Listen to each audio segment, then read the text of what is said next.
Сәлем қыздар, бүгін сіздерге осындай матаға түзу сызықты сызғыштың көмегінсіз сызудың жолын көрсететін боламын.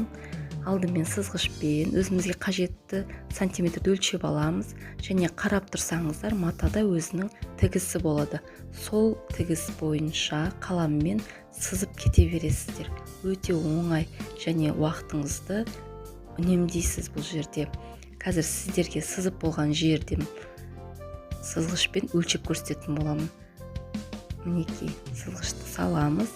Бастапқыда мен 7 сантиметрді өлшеп алғам. Мінекей тура 7 сантиметрде кетіп бара жатырмыз. Ары қарай дәл солай жалғастыра береміз. Өте оңай қыздар. Мінекей қыздар, мен азғантай уақыттың ішінде өзіме қажетті барлық түзу сызықтардың барлығын сызып алдым.